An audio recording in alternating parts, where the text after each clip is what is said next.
Yeah! It's 3 a.m.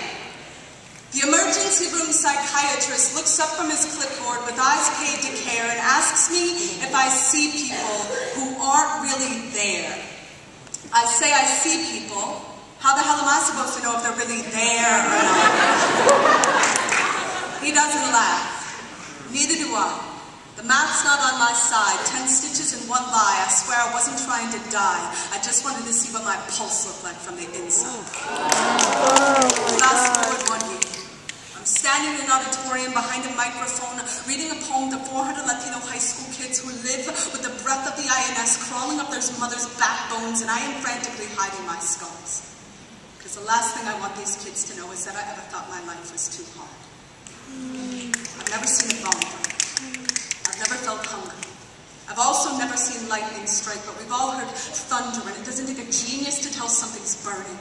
The smoke rises between us, forming walls so high they split the sky like slit wrist, and when the stars fall like blood, we are all left with nothing but a death wish. He said, "Call me by my true name. I am the child in Uganda, all skin and bone. Do you remember the rest? How about this one, America? Jesus wept. Jesus wept, but look at your eyes. Dry as the desert sand, dusting the edges of your soldiers' wedding bands. Look at your soul playing dead, because your rib cage is Abu Ghraib, is San Quentin, is Guantanamo Bay, and your heart has beaten them so many times they bleed the moon. Do you know children in Palestine fly kites to prove they're still free? Can you imagine how that string must feel between their fingers as they kneel in the cinders of our missile heads? You can count the dead by the colors in the sky. The bough is breaking. The cradle is falling. Right now, a 6-year-old girl is crushed in a ditch in Lebanon wishing on falling bombs. Right now, our government is reporting the test scores of Black and Latino 4th graders to see how many prison beds will be needed in the year 2018.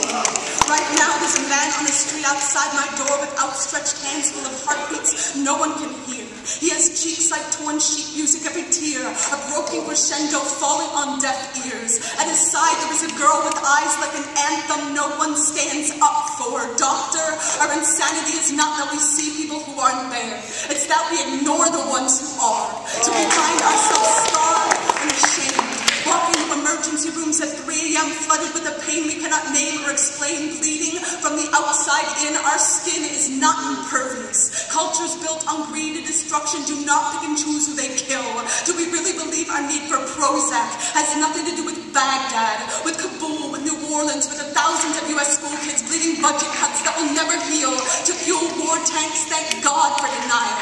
Thank God we can afford the makeup to pile upon the face of it all. Look at the pretty world. Look at all the smiling people, and the sky with a missile between her teeth, and a steeple through her heart, and not a single star left to hold her, and the voices of 1,000 broken nations saying, wake me, when the American dream is over.